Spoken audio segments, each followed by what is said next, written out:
Hey, I'm Russ. And I'm Steve. Growing up in the 80s, we were introduced to video games, movies, and technology that made a lasting impression on us and forever enriched our lives. I think I'm gonna cry. It's been a fascinating journey to be a part of, one that we constantly treasure. Higher, booty. Our goal is simple: share our magical moments of discovery and geek out with lovely folks, just like you. Achievement unlocked. So if you crave pixel goodness, memorable moments, and experiences that make your inner child do the happy dance, you've come to the right place. Let's do this. Welcome to Joygasm. Ah, yeah.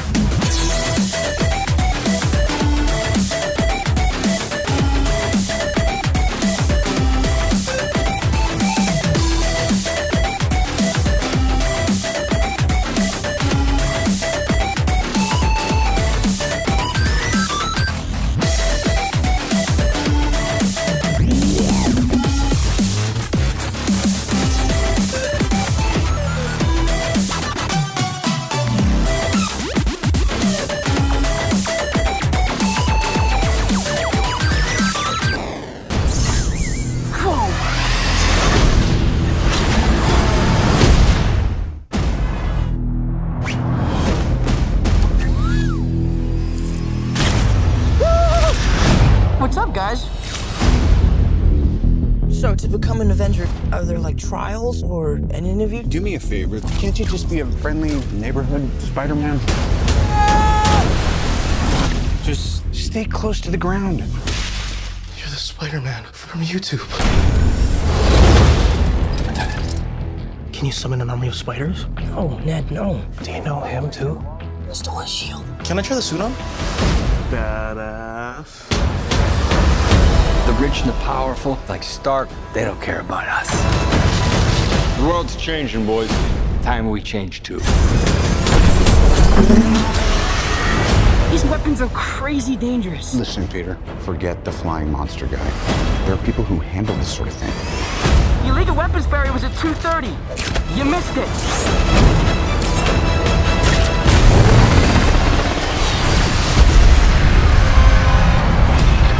No.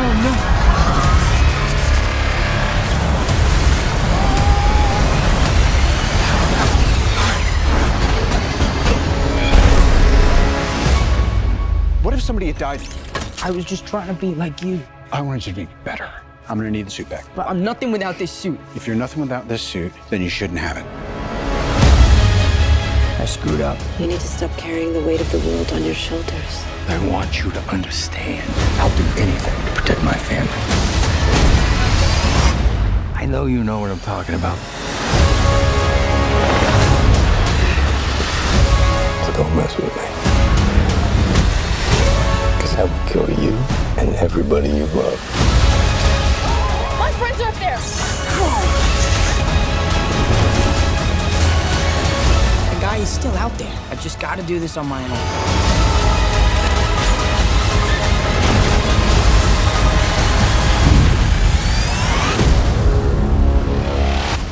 Just don't do anything stupid. I got this. All right? Yeah. Hello, ladies and gentlemen, and welcome back to Joygasm. My name is Russ, Xbox Live Toaster 360, and with me, as per usual, Steve, Xbox Live Stevavitch, as we begin episode 24 on this July 12th, 2017. If you have a question, comment, or just want to leave us some love, you can find us on Twitter at JoygasmTV. You can also find us at Facebook.com/JoygasmTV as your one-stop shop for all things video games, movies, pop culture, geek culture. It doesn't matter. It's just all there, right there at your fingertips. We're also on SoundCloud.com/JoygasmTV, which is a great alternative resource for you. And if you can't find us or don't like using podcasts, you can find us right there. And we're on YouTube. And I'm not even going to try and do what Steve does, but it's this incredibly, ridiculously, randomly long link. So all you have to do is go on YouTube, do a search for Joygasm, and we're about 6 or 7 slots down. We're still making our way up to the top of the search field list. And please do subscribe to it because we are making our way toward getting our custom URL.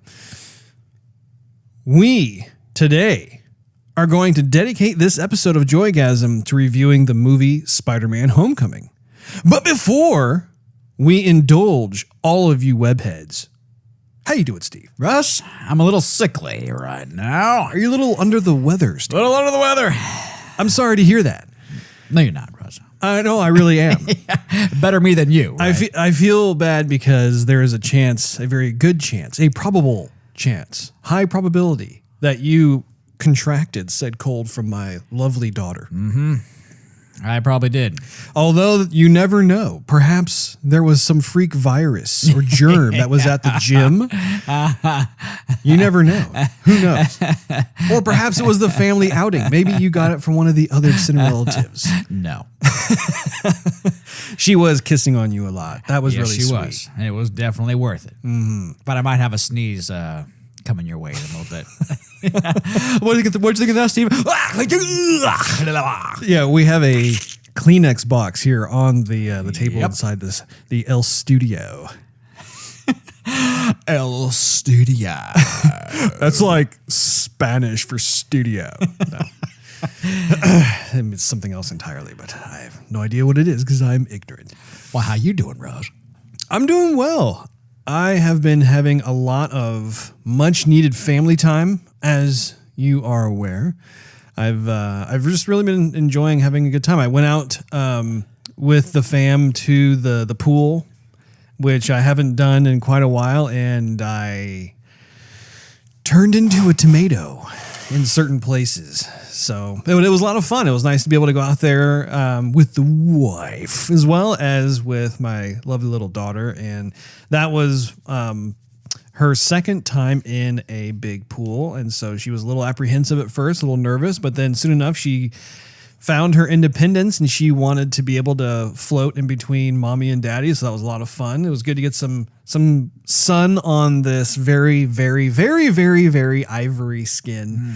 So even though I'm a little sore in certain places, it was worth it. It was good to get out there. It's nice to hear, Russ. Got a nice overdose of vitamin D, which I'm sure I needed anyway. But don't we all? Yeah. Other than that, it's just looking at your handsome mug, being able to spend some quality time with the bro. Mm-hmm. And a tissue box. And a tissue box, yes. Yes. See, that's the thing is like my metabolism. This has absolutely nothing to do with metabolism whatsoever. My what is it, Steve? What do you call it? What do you talk? Oh, no, your immunities. Immunity. Thank you. I don't know where I got metabolism. That was ridiculous. Anyway, the immunity factor has improved because once you have a child, that child brings home all kinds of lovely, nasty little germs and it gives your white and red blood cells a run for their money, but they wise up. They soon are able to deal with it, at least initially. And then they get overwhelmed and I get sick too. Lovely. Parenthood. Yeah. Awesome. But aside from the sicklies as well as going outside and having some adventures with the family, I've been playing some games. Mm-hmm. As you are already in the know, I've been stuck in Halo 5. I don't remember the name of the map off the top of my head, but it's the one where you're kind of in this Covenant ruin area. The map itself graphically is one of the better looking maps in the entire single player campaign. However, the way they have all the baddies sprinkled throughout the map I felt like it was a big FU to the player. It was just like, what the heck? And Steve can attest to this. There were some F-bombs being thrown around here and there by yours truly due to the frustration. But Steve, I am pleased to report. I'm pleased as punch. Pleased as pie.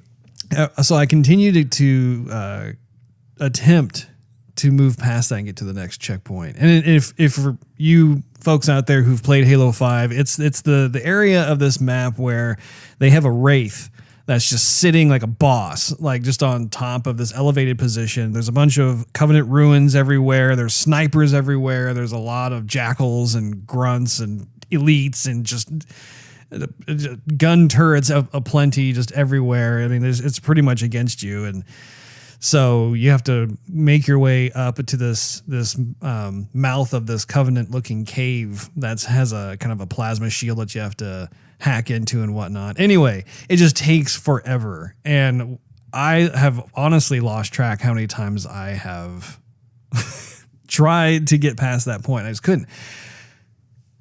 However, Steve, as you well know, I am a very tenacious man. I do know this indeed. I'm a very, oh, that sounded juicy. I'm back to normal. Don't worry. I swallowed it. I don't just roll over and die. I may have all my limbs be chopped off and bleeding out, and I'll just laugh at you and tap it in my inner Monty Python and say, "'Tis a flesh wound." But I'm here to tell you, Steve, at one point I got really upset, and I thought, you know what? Forget all the enemies. I don't care. Normally, I'm a mop up kind of guy. I like to be able to leave no stone unturned and just be able to lay waste to anything that doesn't look like an earthling. However, this time I was in my ghost and I just floored it. I just avoided everybody and I just made it one-stop shop, just like a beeline toward the Wraith.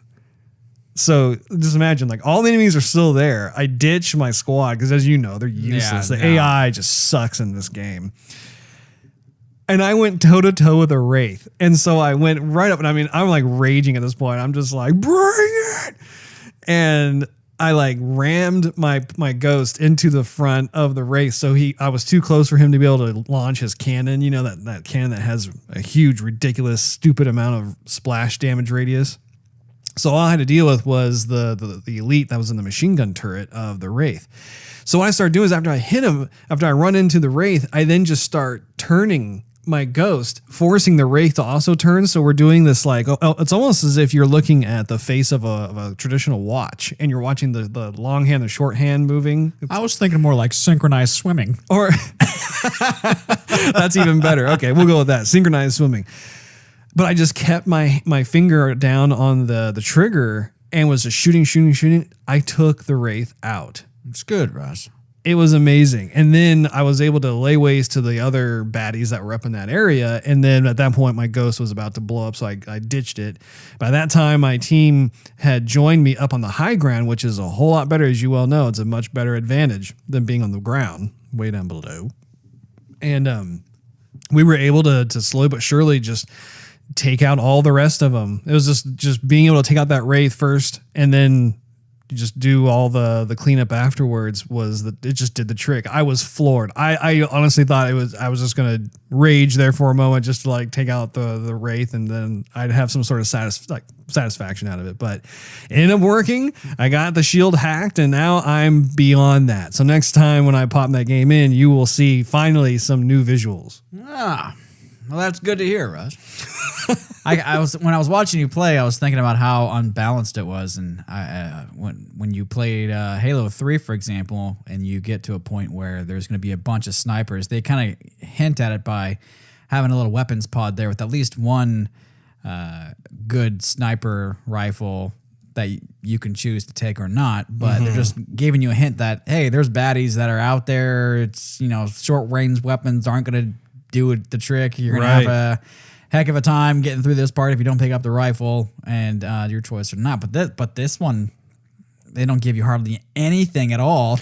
Or if they do, it's like a small, short sight carbine, and everyone's really far away, so someone's like, useless. It's pretty unforgiving. And what it was surprising about it is that all of the areas leading up to that final area were not that bad. Yeah. And I was actually able to get through it with little effort, and I was actually just spending time enjoying the visuals. I really do like what they did with the environments in there. But you just get to this point and you're thinking, why did they ratchet up the difficulty? I mean, it felt like it was like at the end of the game. It was just a, like I said, a ridiculously difficult part of the game. And so now I'm at a part where there's this ginormous scarab that's like come down, and I'm having to fight that and so on and so forth. But aside from that, just been, also kind of digging along through Horizon Zero Dawn still, as well as Rise of the Tomb Raider. Got both my ladies with the bow and arrow action going, so I've just been enjoying that as well. How about you? Actually, I haven't done much. I have ever since the last episode. I never really opened up my Netflix yet. It's still sitting there, but because we've been watching a ton of movies. So, I mean, I played a little bit of Overwatch. Magic to my ears. However, there's nothing really to report. I have some pictures I'm going to post on Facebook probably tonight or tomorrow. Oh, right on. About what's coming up, or little Easter eggs I found in the maps. But actually, I've just had Baby Driver on my mind, and You're still thinking about that. Yep. And I've been thinking about Spider-Man 2, or not Spider. Also, not 2. Anyway, TOO2. TOO. Not the numerical 2.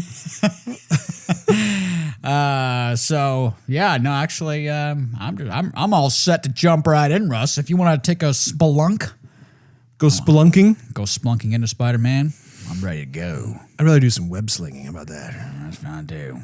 Tap into my inner Tarzan. Yeah, let's do it.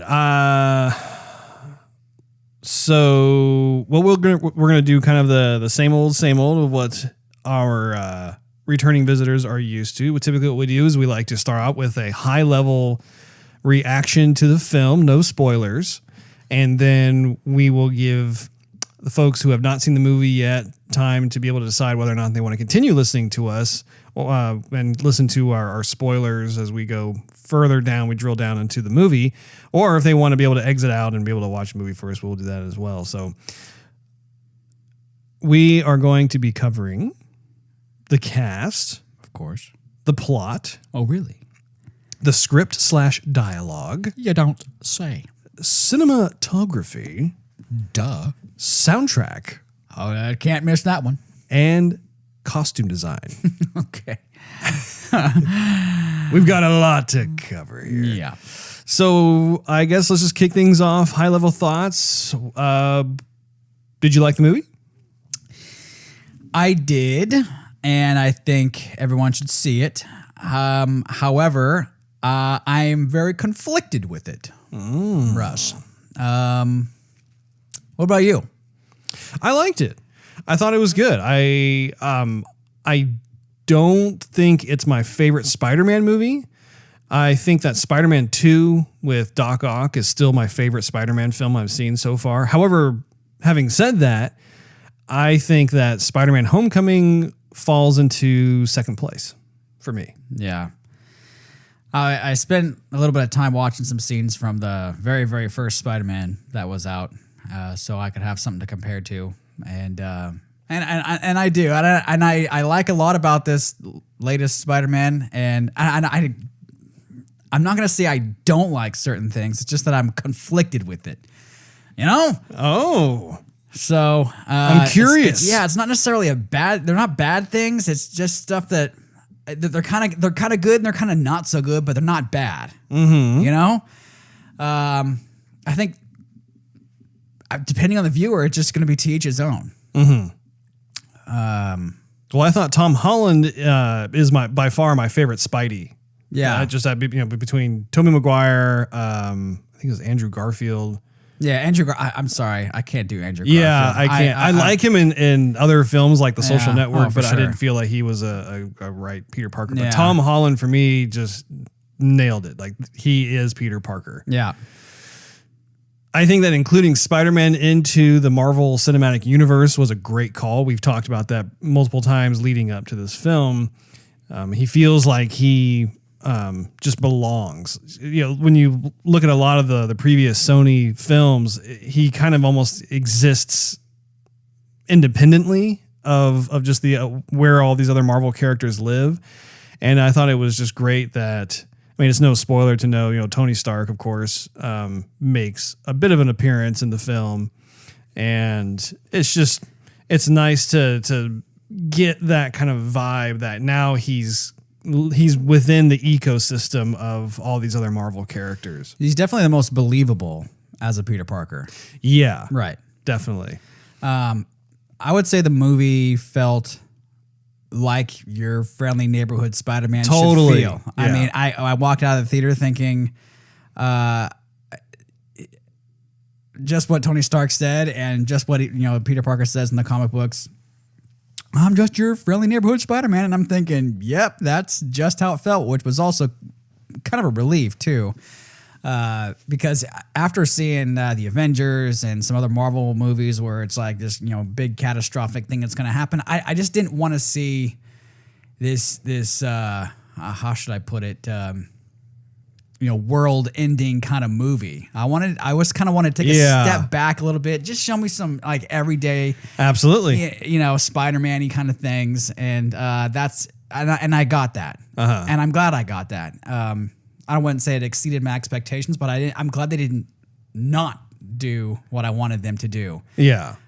Did you know Sony made the original first Spider-Man 2 back in 2000 or something like that? It was a long time ago. That was also Sony. Sony has made every Spider-Man They've film. made everyone, yeah. Yeah, and this one in particular is the one where both Marvel Studios and Sony tag team this. Essentially, like Sony still owns the rights to Spider-Man, but they allowed Marvel Studios to actually come in and make the film. Yeah. And I think that they've arranged some sort of splitting of the profits. I don't know if it's like 50-50 or what, but that's essentially what was decided upon, which I think is great. I think that's fantastic. Let all the bean counters in the back do their little moving and shaking, but let Spider-Man come into that Marvel Studio cinematic universe, and then everybody wins. This is going to be great. It also felt like a very 2017 Spider-Man, if that makes any sense. Yeah. You know what also was cool too, because like I said earlier, I went back and I watched some scenes from the first Spider-Man. Mm-hmm. And you're talking about the very first one? The very first one, yeah. And just like looking at the high schools, like the high school class. Oh, sure. I mean, and the first one, I'm just referring to the Spider-Man that was out a while ago as the first Spider-Man, but not necessarily. I think the first Spider-Man came out in like 2001. Yeah, 2001 or 2002. Yeah. Yeah. And when I was looking at the high school class, like everybody is just like, in their 20s or like upper 20s, and they're trying to act high school, which, I mean, everybody acted fine, but it's just not believable, rather as this one, you're like smack dab in a high school class, so that's believable and that's cool. Of course, another angle of that is that you're getting older. Whoa. So those kids are looking younger and younger. True. But like I said, I mean, looking at the other film, I mean, they look just like me, except they're in high school. I also thought that Michael Keaton did pretty well as the villain. So for anyone out there who was wondering how he held up, I felt that, I mean, I'm a huge Michael Keaton fan. I think just about every film that he's ever made, I've always enjoyed. I was a big fan of. I will say that the source material restricted him a bit, and I'll get into that later on, but just from a high level, I just felt as though he, at times, not the whole time, but certain times, it just felt like he was being constrained a bit by the script as opposed to letting him have a bit more creative freedom with the character. But that is thankfully not a huge deal. It's just little parts here and there. I was kind of like, sitting there and thinking, I don't think he's able to push it to 11 like he normally does for this particular part. Yeah. I loved a certain major plot twist that we won't talk about right now. We'll get into later that I didn't see coming. But to me, it was like a huge payoff. Like it was worth the price of admission. Yeah. Speaking of Michael Keaton's character again, if you go back and you in the comic and you look at the villain who he portrays, the Vulture, the movie makes him look really cool. Yeah, in the comic book, I'm thinking this is the best you had for a design on the villain. So I'm glad they went with the design. Yeah. In the comic book, the Vulture is actually much older. He's a pretty old guy. Yeah. And a lot of his costume, of course, is kind of campy, especially when you look at the older iterations of it. Yeah. The soundtrack was not as memorable as Danny Elfman's version. Yeah. And we can talk about that more later on, but I feel like that's important to take note of, is that I was looking forward to seeing what they would do with it this time around, and just with the exception of the intro, which I will not talk about right now because I'll classify that as spoiler-esque. There is a part that I do appreciate. We have to go through the elevator before you can talk about that, right? I know exactly. We'll take our little elevator ride. The diversity was done successfully in a way that felt natural, and just looking at the high school classrooms and just seeing, it wasn't filled with a bunch of white kids. Yeah. It was like actually like you had all sorts of different backgrounds in there, and I thought that was refreshing. I thought that was really cool. But it's not just like, oh, it was cool. It was like, it was believable. It was accessible. It was something that like, it just felt natural, and it was something that was great to see. Now I feel compelled to make a comparison here, and that is Star Wars Rogue One. Now, as you know, I really do love Star Wars Rogue One. There's a lot of things I really do cherish about that film.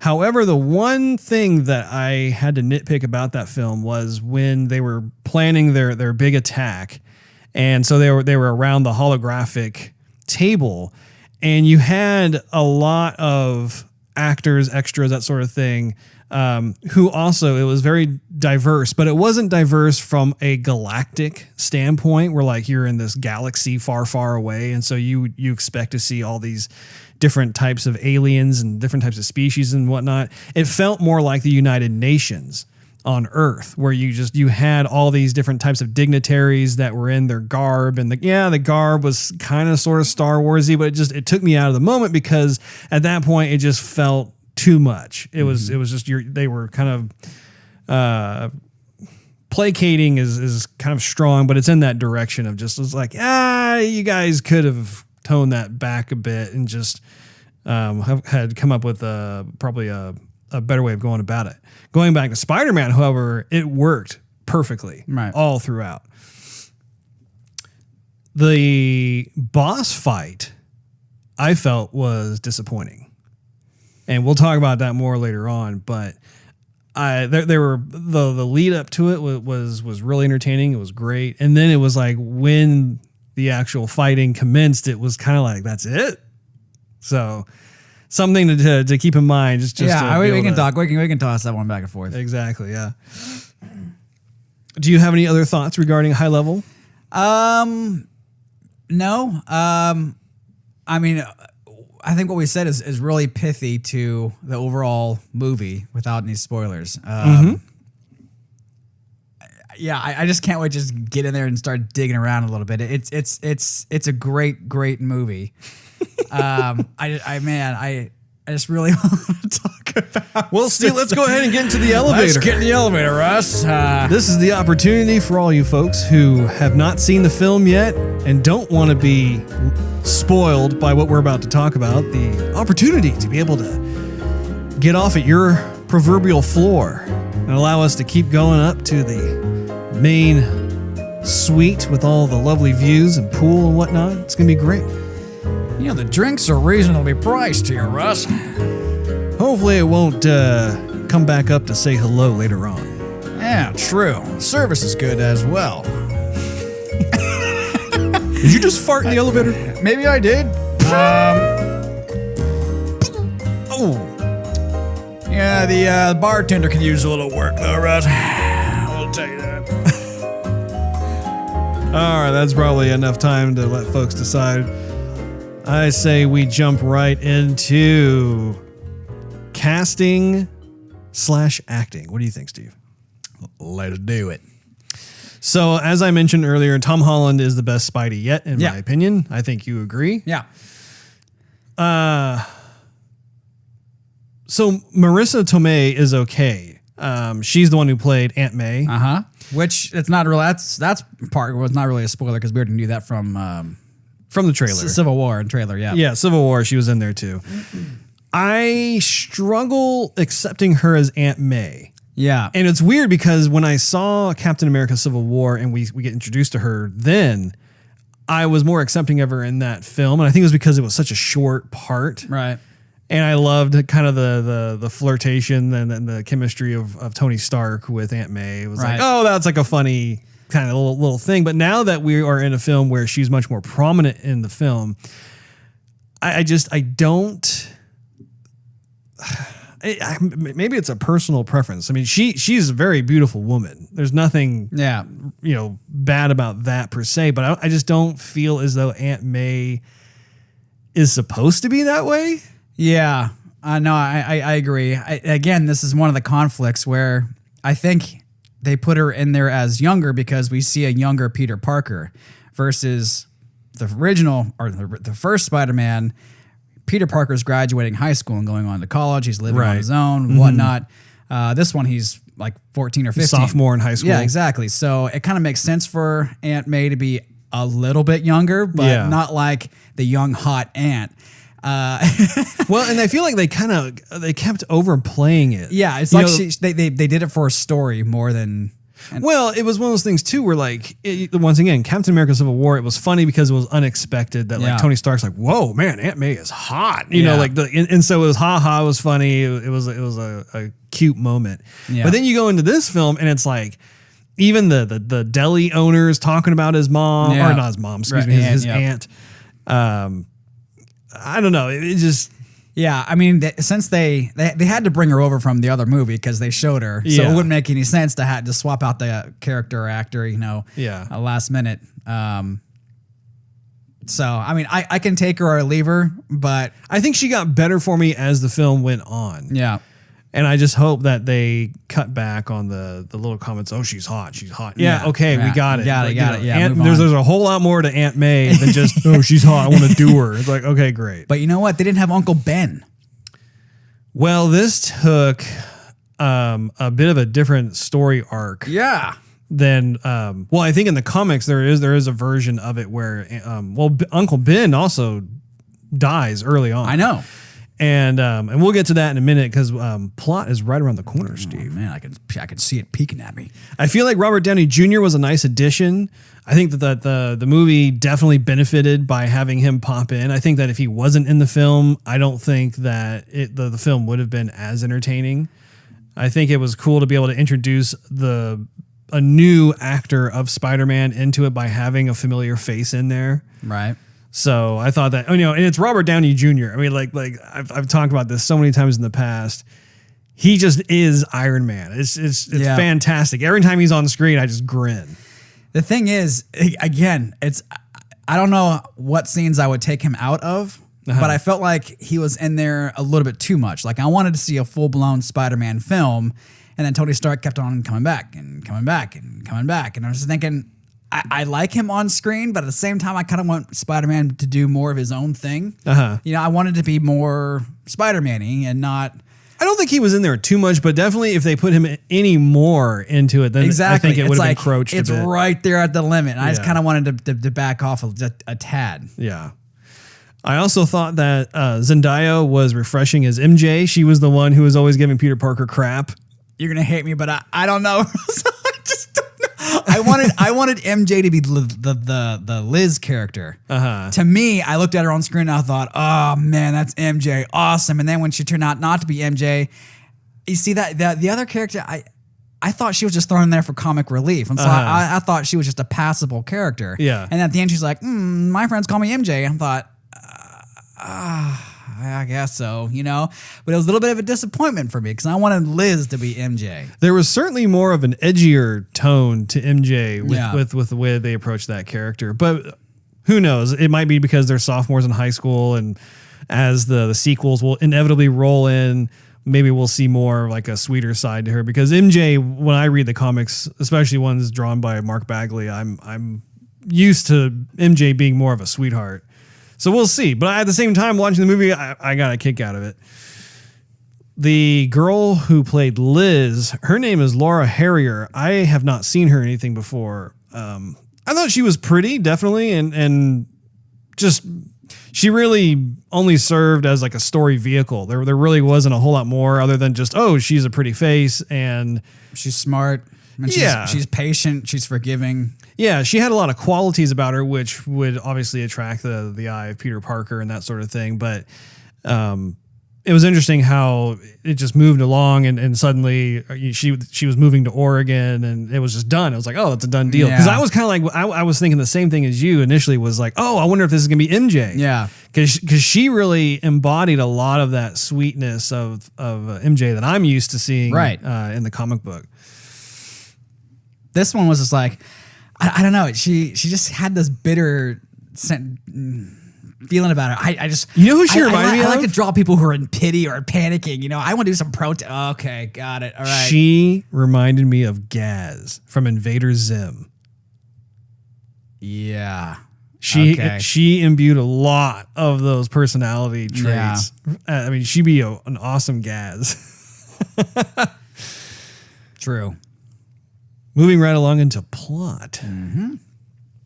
I enjoyed the approach of how Spider-Man was already established, so we didn't have to go through the origin story again. I feel like that's been done to death with how many times Sony has rebooted this franchise. And I think they've rebooted it 3 times. This is the 3rd time. Yeah, instead we get to go on a proper journey with Peter as he goes through the learning curve of what it takes to be a hero. And I'm thinking, perfect. That's great. We don't have to go through the whole ordeal of him before he got bitten by a radioactive spider and then he does get bit and then him doing the transformation. We've already seen that, and it's cool that the film's creators are like, yeah, we're not going to go there again. We're just going to pick up right after that has happened, which is great. Yeah, I appreciated that too. I kind of wanted to see a little bit more origin story, but I didn't want it to take it away from the story they were trying to propose to us. I'm glad they had little tidbits here and there about Peter Parker talking to his friend Ned. I think it was Ned. Yeah. About what had happened. So they gave us those nuggets. So in case we have newcomers to Spider-Man, they can have a little bit of backstory. But at the same time, I'm trying to figure it out what Sony's trying to do with exactly where the story comes in, because they already had the Spider-Man 1 and then they had Spider-Man 2 and then we got it that Tobey Maguire's out, Andrew Garfield's out.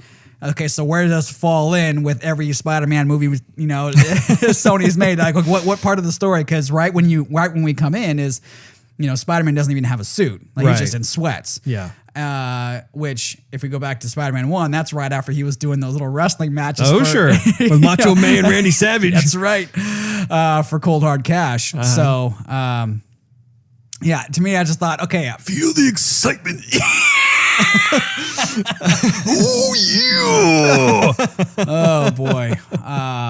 Awesome. Or was it Sawtooth or Saw Blade or Saw, whatever his name was in the game? Remember, everybody's has their cardboard saws and they're trying to saw off their arm because that was sort of the little fan stuff. Anyhow, so yeah, I liked how they did it. I just don't know if I wanted more or just kept it as it is, but I was happy as it is. But I don't know, tossing around. Hands down, my favorite scene in the entire film was discovering that Peter. Oh, I was going to say Peter Parker. I guess I should say Peter. Was discovering that Peter's love interest, Liz, is the daughter of the Vulture. I did not see that coming at all. I don't know about you folks who are listening out there, or even you, Mike. I'm sitting right across from you, Russ. Ask me. Well, did you expect that, or were you surprised? I did. Oh, you did expect it. Yes, I did. Okay. Well, for me, when I was sitting there in the theater and I saw that occur, and I was like, wow, that right there was worth the price of admission for me personally, because I did not see that coming at all. Yeah. I just figured, once again, going back into she's the pretty face. She has all these, sweet qualities about her. Right. She plays as this love interest to Pete. I figured that the Vulture would snatch her or, hold her for ransom or use her as leverage in order to get Pete to back off. So when he comes to the house to take her to the homecoming dance, and I'm like, wait a minute, so that's her house. We saw her, when he was at the party, but then he answers the door. I was like, okay, I'm happy now. This is good. Oh, it's on. Yeah, and it was great too, because it wasn't like one of those things too where he answers the door and he's like, "Hey, I'm the Vulture, surprise!" And, like he had no idea who Peter was, and just inviting him in like any parent would there's a dance going on or what have you. Any father would. Yeah, any father. Yeah, just all the comments he's making, and then figuring out the guy who's going to take out his daughter. Yeah, is this guy normal? Yeah. Is he going to treat her right? All that stuff. And at the same time, thinking, where have I heard that voice before? Well, and bouncing off that, leading into the car scene of them driving in, and just how the information is being collected, and kind of the double talk, the double entendres on certain things and whatnot. I love that whole. I mean, it was tense. Yeah, it was cool because they played off the notion that as a guy, when you pick up a girl to go to the dance that you really like, you're already feeling stressed about making a good impression. Sure. And you feel nervous because obviously the girl looks really pretty sitting next to you in the back of her dad's car. You know, her dad is the one that's driving, who's chauffeuring you guys to the dance and whatnot. And so No touchy, no hand holding. Like, you know, the piercing gaze of the dad looking through the rear view mirror and all that kind of stuff. And so it was cool. Too close. It was so cool how they played on that and took it to this much more intense level where they're discovering who each other really is, who you are, who I is. I don't know. Yeah. So it's one of those. Who's this, was his, how's this is?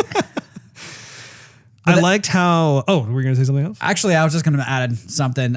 There's just so many scenes. Did you want to add it or multiply it? Divide it, perhaps? I'm going to go exponential style, Russ.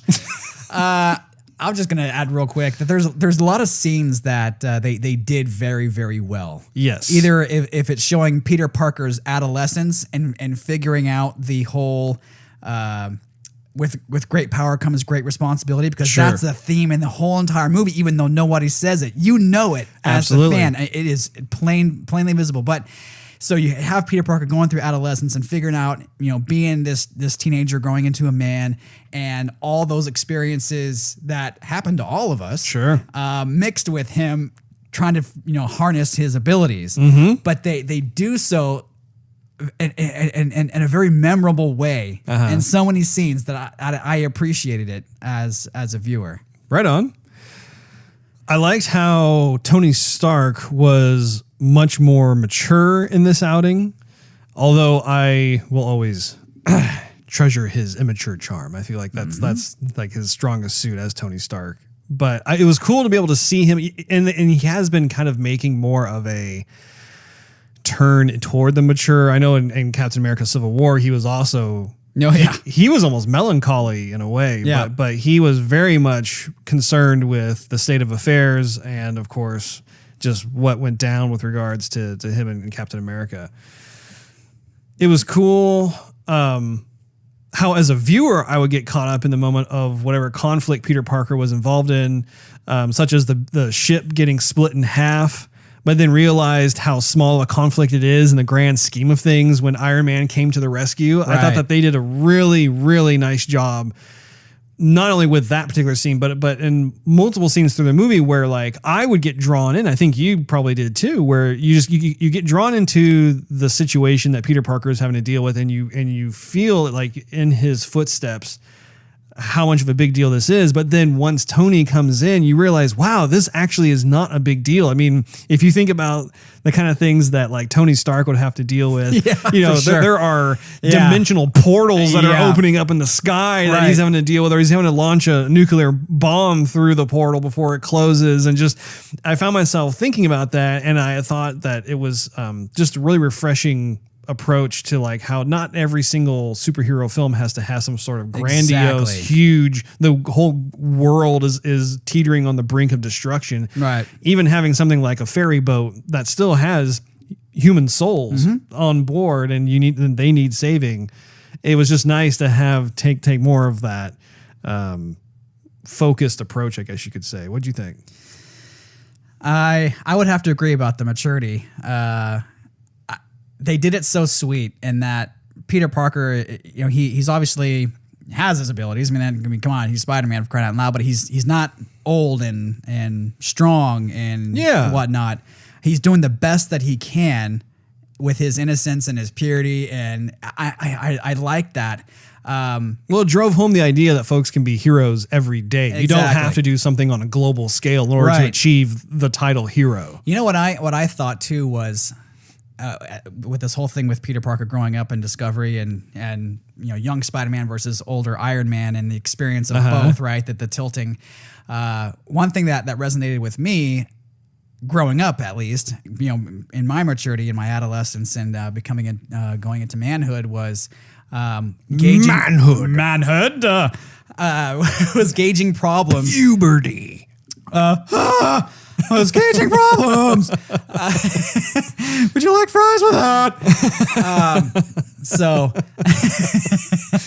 was issues or problems that I thought were big, I would have to go get help or support or advice. And it turned out it wasn't that big. And sometimes it was that big, but because the person was so mature, they just had this oversight of, you're 14, you're 15, whatever. It's not that big of a deal. And then the whole thing blows up and then you're going, right. Yeah, it is a big deal. I'm thinking, why weren't you paying attention to me? Sure. And so when that happened with Peter Parker and Iron Man, I was right there. I mean, he's walking this fine line of trying to impress Tony Stark and be a part of this big worldwide, otherworldly team. Let's put it that way.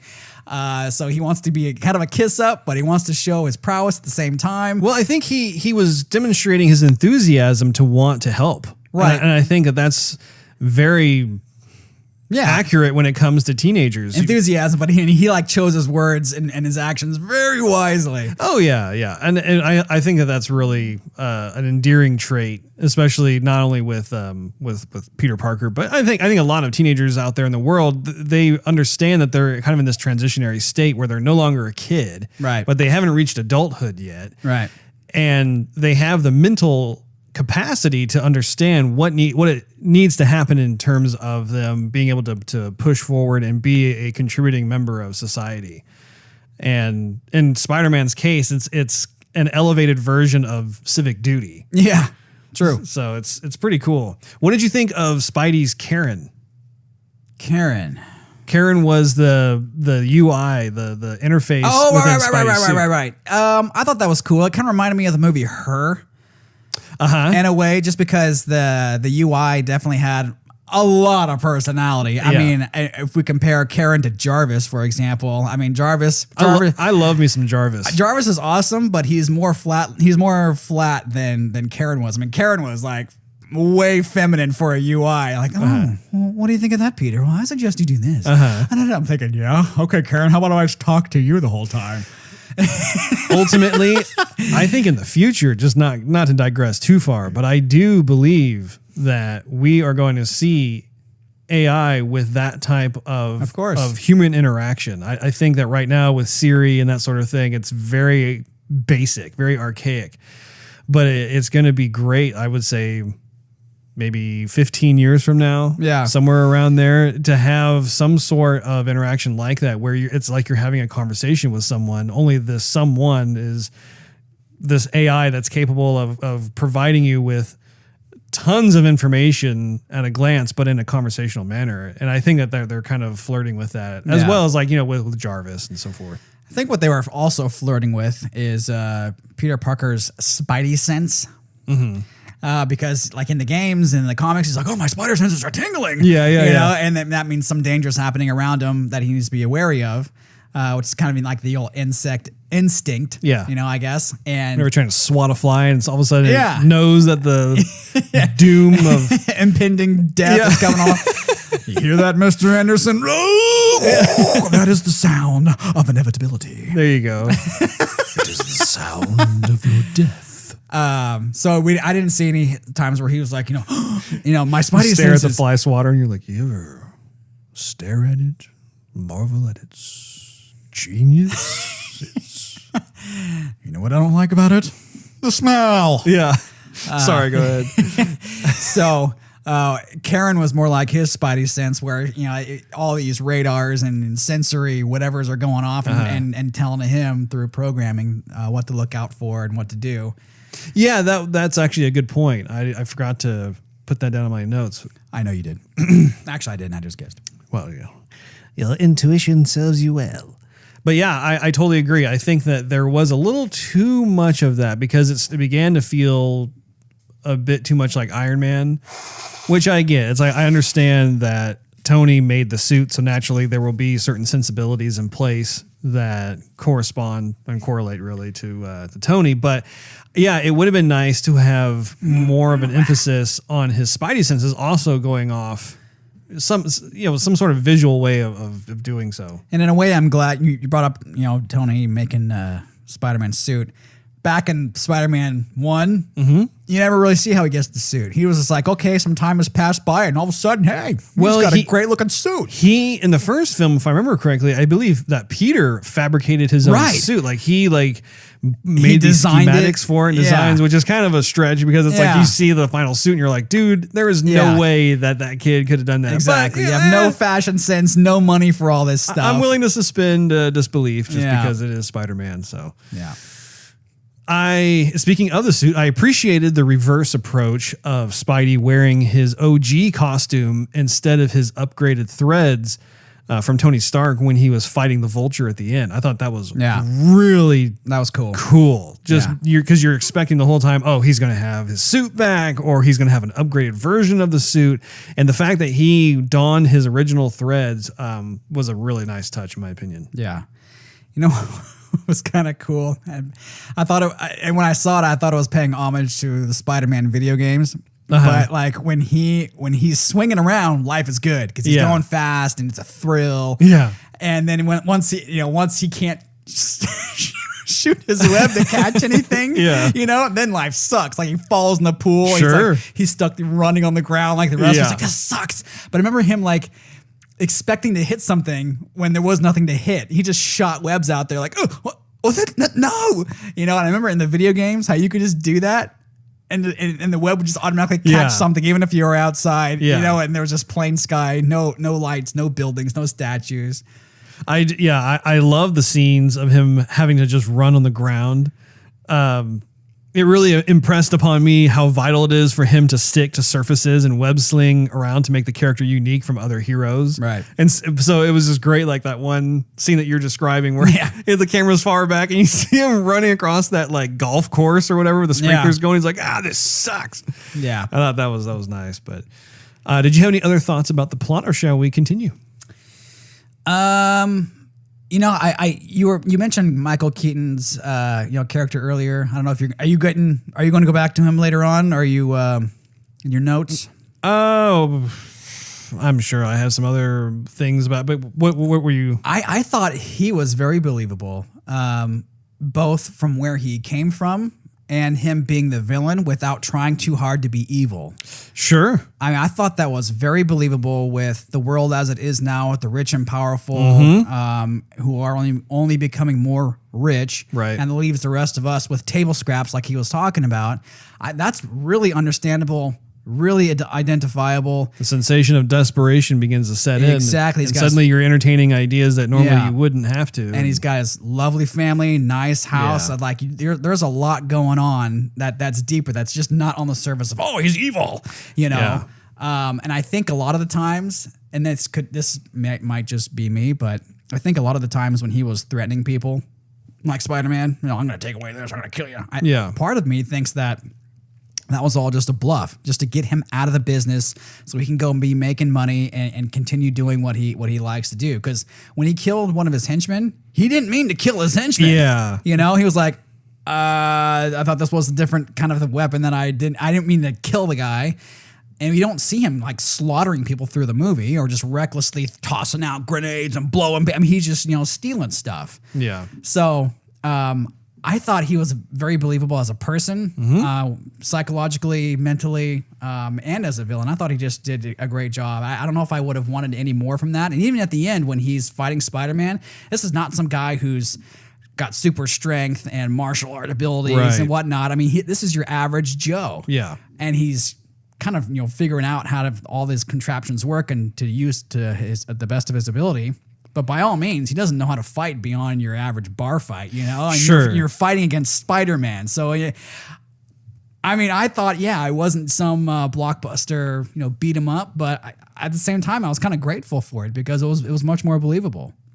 Yeah, no, that's certainly understandable. I know for me, because it is a superhero flick and because I enjoy the Spider-Man comics, I really wanted to see a bit more of some sort of fight, whether it was aerial based. I know that they've done that in the past with like Green Goblin, but I wanted to see a bit more of what his suit was capable of doing, just simply because they had designed all these different weapons and we saw certain ones being used. I mean, that could do quite a bit of damage. And we did see that at one point where he activated his suit, and the suit was bringing down the warehouse building, and that was a fun moment. Yeah.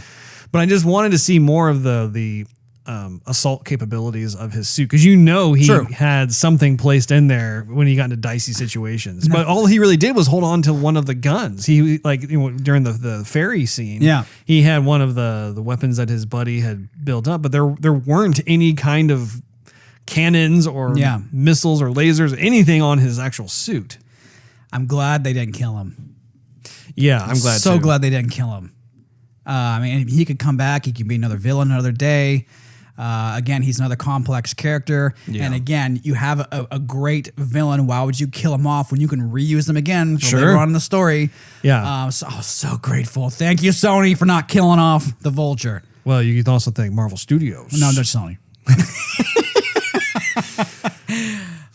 I did like the scene with Stan Lee too. Yeah. I mean, you had to key on that one. Yeah. Was it any different for you since you got a chance to get your picture taken with him? Yeah. Yes, it was. I almost yelled out in the theater, I'm not that guy. Aren't I cool? Everybody look at me. Look at him. Look at me. Yeah. Look at him. Look at me. Old Spice. Yeah. Segueing over to script/dialogue. The script had a lot of funny and touching moments, I thought. Peter's best friend Ned, played by Jacob Batalon, was a terrific addition that brought levity to the movie, but also grounded Peter in the world he resides in by having a buddy he hangs out with both in and out of school. I think that was something that was missing quite a bit from the earlier Spider-Man films. Is all he really interacted, or who he really interacted with, was Mary Jane. You didn't really see him hanging out with some of his guy friends, like his buddies and whatnot. When you're in high school, I mean, you're not going to be a complete loner. You're going to have little buddies. And so I felt that having Ned in there, and of course all of his dialogue was just really funny. I mean, like a lot of the things he was saying, and just his overall enthusiasm, the way he delivered his lines, I thought it complemented nicely. Then again, Peter Parker is kind of out and about all the time, not really being social. So he probably doesn't have a very, very big social circle. Well, I don't know. One of the issues I had with the Sam Raimi Spider-Man with Tobey Maguire, I felt like they made him too much of a nerd. And I understand that it's comic books and they wanted to really push that point home. But my interpretation of Peter Parker was always one that he wasn't socially awkward. He was just busy. Yeah, right. He just had a lot of responsibility on his hands. And it's fine if he gets a little verklempt or cat got his tongue kind of thing when he's around Mary Jane, because he loves Mary Jane. I mean, that's like, okay, that's fine. He's attracted to her, that sort of thing.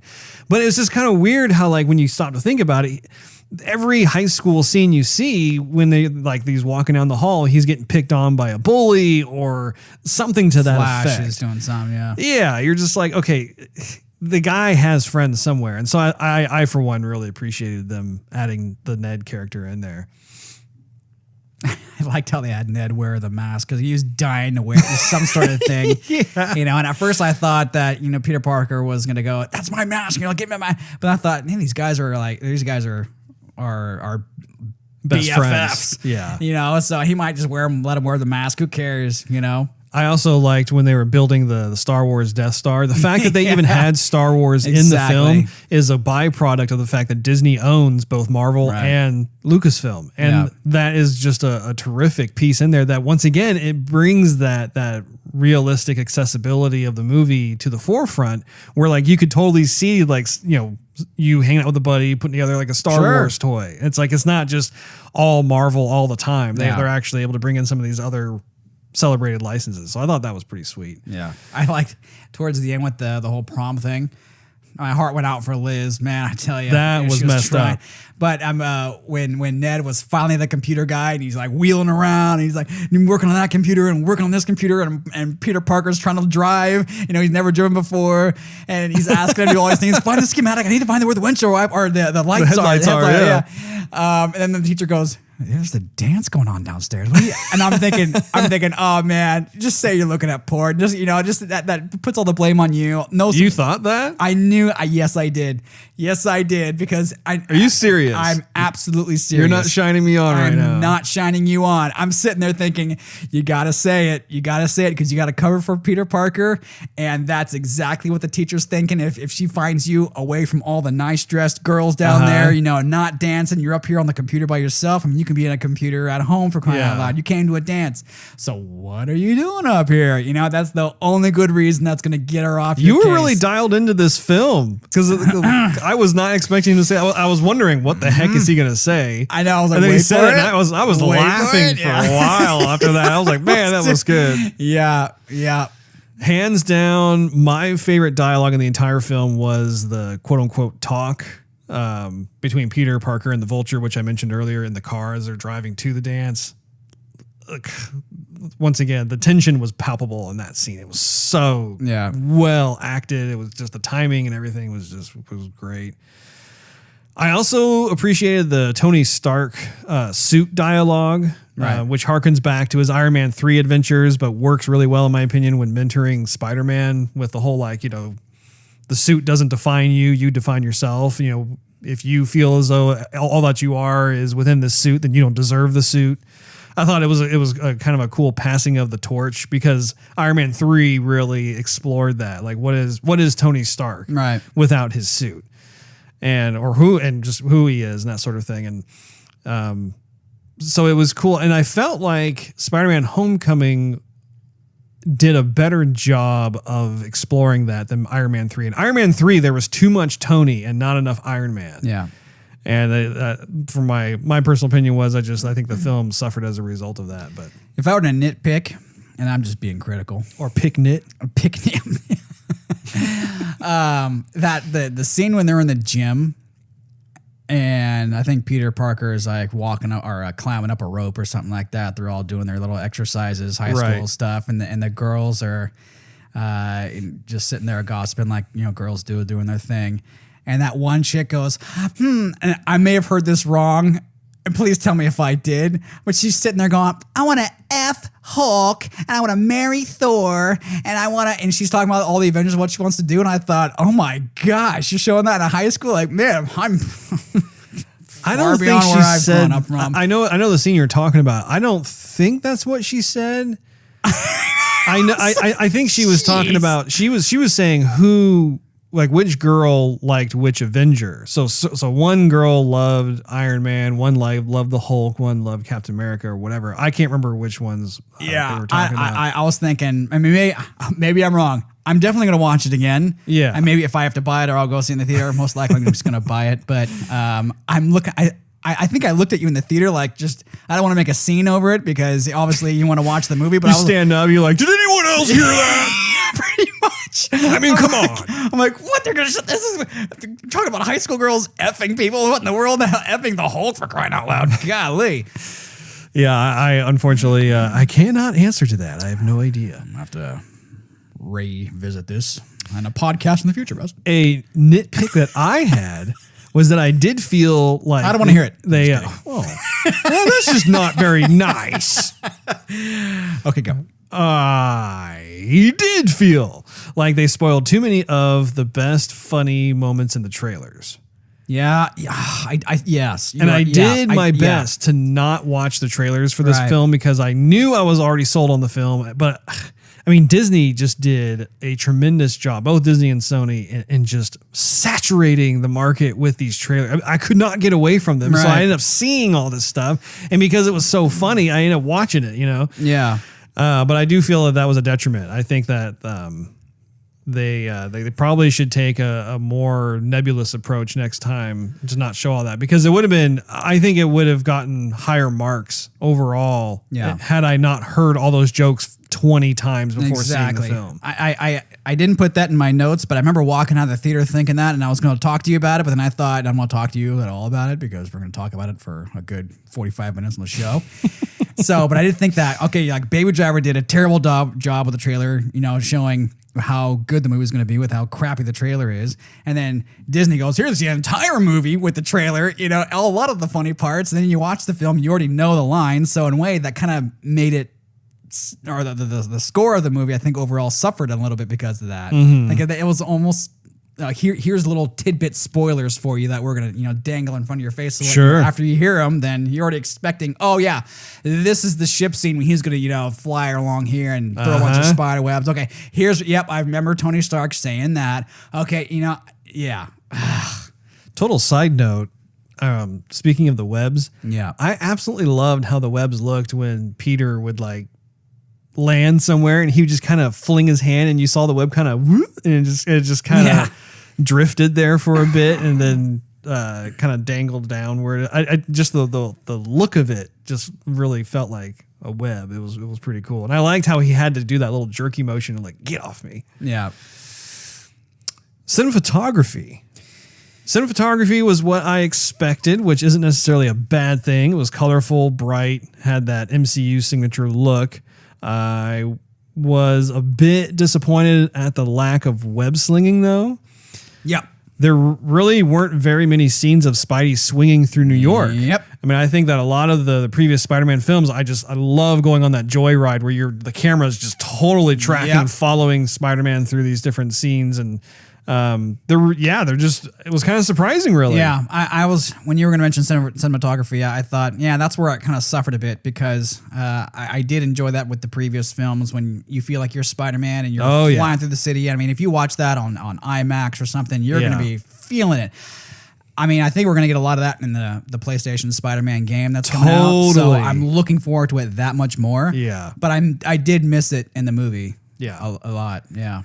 Yeah, I'm sure that they will revisit that, because if I were to put on my kind of critical thinking hat, they probably didn't want to do too much of that at this point, just because this film was focusing on him getting his footing. And so he doesn't have like everything set up right. I mean, he can do certain things that in terms of agility, but I especially think that due to him just getting this new suit from Tony Stark, and we see all that, which by the way was great. I loved how the film started out with him kind of using his mobile phone to record stuff, and just I don't know, it really set the stage for the rest. Just of the like film. all the kids do nowadays, everyone's recording everything on their. I didn't. That was a cool touch because he was going to be doing it. Yeah, I mean, partially. Peter Parker is taking pictures of himself anyway, so he's going to have his cell phone and 2017 on him to take pictures. I mean, that's just his character. Also, the framing of a lot of shots lacked that quote-unquote comic book angle that you expect when flipping through a comic book. It seemed like it was kind of, here are your standard for sure compositions and layouts of shots, that sort of thing that you would see in a mainstream film, but it just didn't have those crazy extreme angles, that you come to expect. And that's something that would be nice to see in the sequel. Yeah, no, I couldn't have said it better myself. I thought about that in the entire movie. And again, it wasn't terrible. It's just like it left it to be desired. Yeah, you were yearning for more. You're like, get that in there. Yeah, it's too much groundwork and not enough like swooping through the air and angles and dramatic here, dramatic there, flying through the air. Right. Moving on to soundtrack. I don't really have a whole lot to say about this other than what I mentioned earlier, which was just that the soundtrack was okay. It's forgettable. The most memorable part was at the beginning when they did the orchestral version of Spider-Man. Spider-Man spins a web like a spider can. Yeah. And that was great. And you could tell, like, everybody in the theater loved it. Like, like first people didn't know what was going on, but then as it went on, you're like, oh wait, that's a Spider-Man song. That's cool. But unfortunately, I mean, like there was no defining theme for the Vulture. I really wanted to hear what they would come up with that. And even just kind of the Spider-Man march. Yeah. There just wasn't anything there. And of course, Danny Elfman had just a really nice take on the Spider-Man. Yeah, and I got to thinking about that after the movie, and I thought, in the other movies, you had more of the cinematography and you had more of the soundtrack to complement the cinematography when he's swooping through. I mean, it worked, but this one you didn't have it, and so therefore also the soundtrack suffered, because if you had the soundtrack, it still would have been cool, but it would have been misplaced at the same exact time, because if he's not doing anything dramatic, yet you have dramatic music playing in the background, do you take it? Do you leave it? Does it fit? So, last but not least, the costumes. What do you think of the Spider-Man costume overall? I could take it or leave it. The whole eye thing, he had a lot more black around his eye than in the other movie. I thought, okay, I've seen some of the comics where he's like that, and some of the games that's his original like that. look. That's what I thought, but I don't know. I mean, a lot of that, the eyes were moving around a whole lot, and I thought, how are they? Are they screens, or are they supposed to be his actual eyes, or do they show emotion? Or I think they were probably doing a little bit of both. Yeah. Where I think that the more technical purpose was just so he could be able to focus in on certain things or block sunlight, that sort of thing. But then I think they also were using it to emote his current state of emotion, which was fine by me. For me, I actually liked it. It kind of had an echo of Deadpool. Yeah. Which is, it's not necessarily a bad thing. It's not used as aggressively as in Deadpool, which Deadpool totally works. But I did really like it. I thought that it was cool to see how there were certain kind of utility belt oriented slots in his costume this time that allowed him to hold on to certain web packs and that sort of thing. Sure. It was just, but it wasn't totally prominent. It wasn't like he was wearing a belt, Yeah. but it was cool. It was all subtle and hidden in certain little nooks and crannies. If we could back up the script. Yes, but Yeah. didn't you like the interrogation scene when he there was that dude, that thug that was going to buy the weapon when they were just firing off kind of around that party scene? Peter Parker finds him. It's kind of in the beginning of the movie. Mm-hmm. And he's 15 years old. He's not some tough guy. Yeah. And he has a fun-loving personality. He's a friendly neighborhood Spider-Man. And so, but when he throws a web in that guy's hand in the trunk, so he keeps him there, you know. But the guy kind of feels for him. Yeah. And he was like, "Look, man." The intimidation mode was pretty funny. Yeah, intimidation phone was funny. He's like, "You got to get better at this. Yeah. I'm gonna help you out here, but just because you're being cool with me." Yeah. That scene. That was I good. thought that was done well. The Vulture costume also I thought was really cool. Just looking at the apparatus with the wings, I thought was super cool. I love the green color. Just really worked out well. I loved how they incorporated kind of the pilot mask, but done in a way that was like this armored beak or something. And just the way how it was almost used as like an exoskeleton for Michael Keaton's body. So like if he moved his leg, for instance, he had those big claws that enabled him to latch onto things, that sort of thing. Speaking of Michael Keaton being the Vulture, he's been now the Vulture with wings. Yes. The last big movie I think he was in was Birdman. You are correct. Wings. And of course, we can't forget him in Batman. Righto. Also wings. Michael Keaton Michael Keaton, Condor Man. Dun, dun, dun, dun, dun, dun, dun. Oh my gosh. People, you got to YouTube Condor Man. Oh my. That is a gem from the 70s. Yes, sir. Okay. Well, I have conjured up Steve. Actually, before I go into this, how many stars would you give Spider-Man Homecoming? I want to give it a 4, but I just think, to me, it's like, I give it a 3.5. I would give it, actually, I'm going to go a little higher, Russ. I'm going to give you your 3.5 and raise you a quarter. Okay. I would give it the same rating I gave Baby Driver, 3 3/4. Okay. Yeah. Yeah, my rating for Baby Driver was 4 stars. This one gets a 3.5. I did thoroughly enjoy the film. Yep. I did feel that due to too many scenes being spoiled through the trailers, dampened my enjoyment a bit because I already knew what to expect. And like I said, they saturated the market, so I had seen it so many times. And I also felt too like there are other little nitpicky things, such as the in-fight sequence with Vulture. I just wanted to see something a bit more epic. I also wanted to see Michael Keaton be able to do a bit more with a couple of scenes. I felt as though that was a bit restrictive and that sort of thing. But by and large, it was a very enjoyable film. I certainly recommend people to go check Absolutely. it out. I think that people really, really dig it, and it's a nice addition to the Spider-Man family. It's certainly better than the majority of Spider-Man films that have come out. It's As of way late, better yeah. than Spider-Man Yeah. 3 or The Amazing Spider-Man 1 and 2. Yeah. I think it's actually it's better than the first Spider-Man movie that came out. Really, the one I think is better is Spider-Man 2. And Spider-Man 2, I would give that one probably 4 stars. 4 or 4.5, somewhere around there. I thought it was a really good film. Yeah, I'm pretty much along there with you. I did give it a little bit of a nudge just because of the great feeling and the great time I had watching it. I mean, when you drug me out to see it, I'm not a morning person, people. So I drag you by the hair, but since you don't have any, drug me by the ear. drag you by the boxers. I mean, I had Atomic Wedgie. Yeah. So I had no breakfast, and I was I've just woken up. That's how I roll, people. I Yeah. don't feed my brother. What are you, crazy? Yeah. So I woke up, put clothes on, went right to the theater. Want a hot dog? And you want theater food, Steve? Salted pretzel with cheese. Yeah, really. So You you interrupted me so many times, I forgot where I was going with that. But take that. But so I went into the theater, feeling like that, but being oversaturated and with the soundtrack the way it was, and with the cinematography the way it was, and it being leaving out things here and there, and me feeling conflicted, kind of good, not so good sort of thing at the whole entire movie. But at the end, walking out, still famished.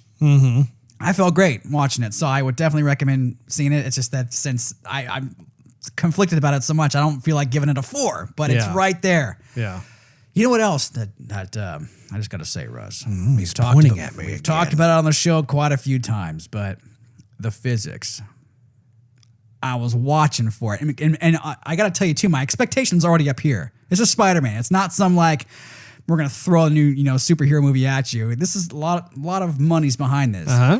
And I thought, okay, when he has a suit on and he's obviously fighting and he's jumping around at some point where it's obviously CG, he's being Gumbo Man again. Like he's just jumping here and he's just Gumbo. You mean Gumby? Gumby, Gumbo, whatever. He's stretching. Gumbo makes me think of like some Cajun from Louisiana. I got my stream here. I'm Gumbo Man. But when I watched the first Spider-Man again, yeah, obviously the graphics are dated, but it hasn't gone much in 15 years for the physics. And I thought, again, guys, you got money, you got talent, fix the physics. They could do it in the games, do it in these high blockbuster movies. The physics were a bit more front and center for me for Wonder Woman in terms of certain scenes not gelling very well. But in Spider-Man Homecoming, I'm trying to think about a sequence that stood out as not very believable, and I don't recall there being certain scenes that really stood out to me. But I was definitely looking for it just because it's been a gripe of mine for a lot of CG movies. I'm looking for it. I am happy to tell you, Steve, that I have Spider-Man Homecoming trivia courtesy of IMDb. Lay it on me. Aaron Davis, who's Donald Glover, mentions he has a nephew. In the comics, Aaron Davis is the Ultimate Marvel Universe version of the villain, the Prowler, whose nephew is Miles Morales, a.k.a. the second Ultimate Spider-Man. So I thought that was definitely worthy of, I missed that. I got to make sure I cover that. Jennifer Connelly voices the Spider-Man computer Karen. I know you love yourself some Jennifer Connelly. Did you know that her husband is Paul Bettany? No, I don't pay attention to husbands, Russ. Well, her husband Paul had voiced the Iron Man suit computer Jarvis. She was also cast because of her appearance in the John Hughes produced Career Opportunities in 1991. Homecoming pays homage to Hughes' high school films, and casting Connolly was done as a tribute to his career. But I thought, how cool is it that her husband plays the voice of Jarvis and she plays the voice of Karen? Wow. So, anyway, yeah, okay. Don't act like you're not impressed. I thought that was pretty cool. It is pretty cool. Nick Fury was originally going to be Peter's mentor in the film, with Samuel L. Jackson reprising his role, but they went with Tony Stark instead. And I'm glad that they did. I think that it just fit the bill better in this case. The music that plays over the Marvel Studios, and this is something that we've already talked about, but I'll just say it again. The music that plays over the Marvel Studios logo is an orchestral version of the classic Spider-Man television theme song written in 1967. Yes, we know that, Russ. By Paul. I know. I'm going through it. Oh, okay. Calm down. Cool your jets. By Paul Francis Webster and Robert Bob Harris. I'm going to make sure I get the proper credits in here. For the animated television show. Here it has been adapted by film composer Michael Giacchino. I hope I'm saying that right. Why is it that everybody with hard to pronounce names are in Hollywood? Yeah, well, it's very cosmopolitan there. The film's release date was originally meant for Thor Ragnarok in 2017, which was then moved to November 3rd of 2017 release slot for Black Panther of 2018. This move would ultimately change the release dates for several other Marvel films. Kind of interesting there. How they did a little moving and shaking there. Mm-hmm. Tom Holland is the youngest actor at 19 to be cast as Peter Parker / Spider-Man. His predecessors, Tobey Maguire and Andrew Garfield, were 25 and 26 respectively when they were cast. So they're getting one, and that was actually one of the things I really loved about the film too, is that he's actually like close to the right age. Right. This will be the first Spider-Man film where the special effects for the character are not being produced by another company affiliated with Sony, the rights holder to Spider-Man. Industrial Light and Magic, hey, love me some ILM, which handles much of the special effects for the Marvel Cinematic Universe film series, will be producing the special effects, which is like, yes. Wow. That's what I like Go right there. Elam. Mm-hmm. During the initial encounter, Vulture appears in front of the moon briefly with his wings spread. Yeah. This is similar to a scene in the 1989 Batman film with the Batwing flying in front of the moon. Homage. In both cases, the person using the wing technology is none other than Michael Keaton. Nice. Love me some MK. The Vulture is the fourth member of the original Sinister Six gang, which I am familiar with because I love Spider-Man, to appear in a Spider-Man film. Members who have been previously appeared are Dr. Octopus in Spider-Man 2 in 2004, Sandman in Spider-Man 3 of 2007, and Electro in The Amazing Spider-Man 2 of 2014. So far, only Mysterio and Kraven the Hunter have not appeared in live action to date. So making little mental notes of that, like, oh. Speaking of Electro, Russ, I did like that they introduced the Shocker. Yes. Freaking awesome. Yeah, that is something that we forgot to talk about. I'm glad that you remembered that. Yeah, it was kind of like they were playing around with it, because at first, the first guy, you're like, oh, he's the Shocker. And then he dies. Yeah. You're like, oh. Well, then this other guy comes playing with it.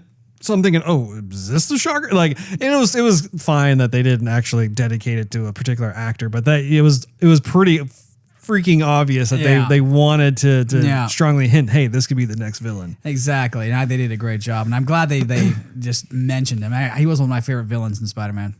This was something that I thought was worthy of note. According to the Marvel-Sony deal, Kevin Feige will not be compensated as an executive producer on the film.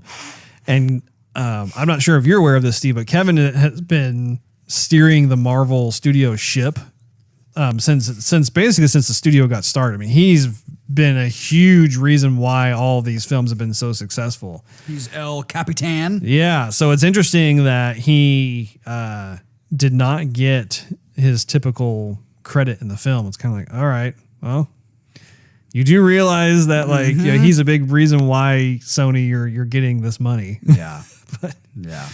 Anyway, the sequel to this film won't be called Spider-Man Homecoming 2 or have a numerical 2 in the title. I wouldn't think so. Internally, Disney's Marvel Studios and Sony are referring to Spider-Man Homecoming 2, but that's not what the final title will be. Marvel chief Kevin Feige and Amy Pascal, the former Sony executive who is producing the film for the studio, told Collider that the film will be called Spider-Man, subtitle, with no number 2 in the title. Feige and Pascal also told Collider that they plan on starting production in April or May of next year. Speaking of Disney, you know how they have at Disneyland how they have all the characters dressed up as the either cartoon characters or the stormtroopers from Star Wars or whatever. It's the happiest place on earth. Right. I wonder if they could have Spider-Man obviously walking around and kind of posing like Spider-Man, but wouldn't it be kind of cool if he could like rappel or somehow down a building or around the Spider-Man part of the theme park? Sure. So you'd be like, you could look up and be like Spider-Man, not like Spider-Man walks up to be like, hey, I'm Spider-Man. Yeah, you want a picture? That would be freaking amazing. Yeah, that'd be really cool. When Spider-Man is observing the robbery of the bank ATM, on the building wall behind him, the word Bagley is spray painted in large letters. This is in reference to a longtime Amazing Spider-Man and Ultimate Spider-Man comic book artist, Mark Bagley, which is, his work was little Russ trivia for you, thrown in here for good measure. The very first comic book I ever got was an Amazing Spider-Man comic, and it was drawn by Mark Bagley. I've been a fan of his since probably 1992.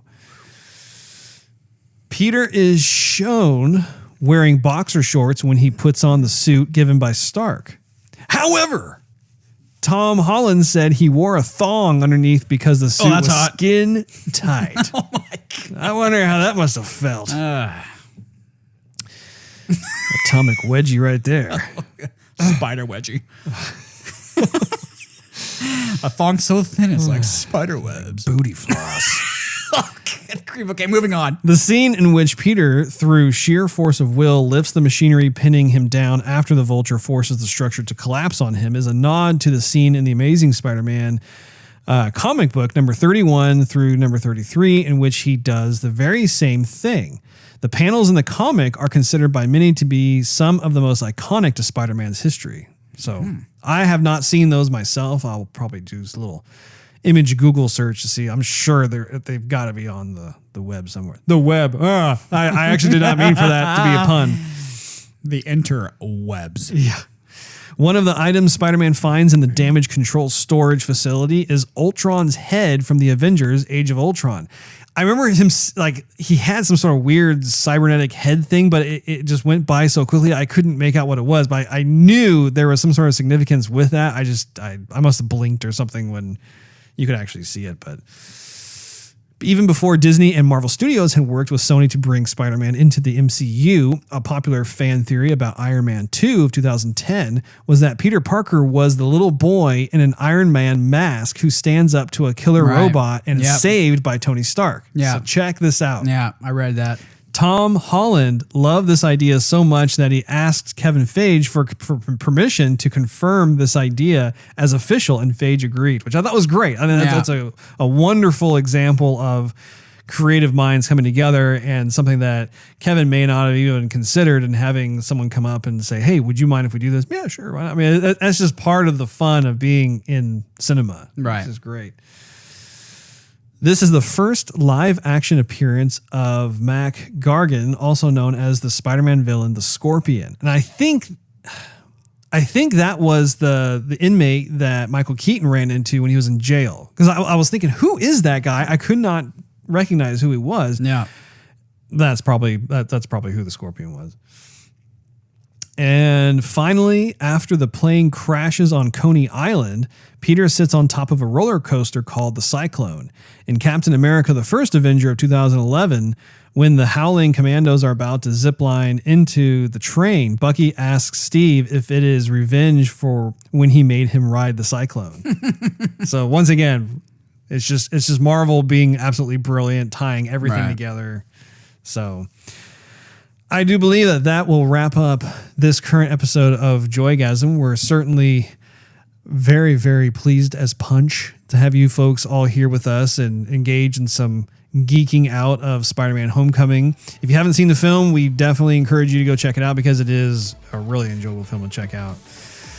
Until next time, I am going to bid you adieu and say, as always, happy gaming. Happy gaming.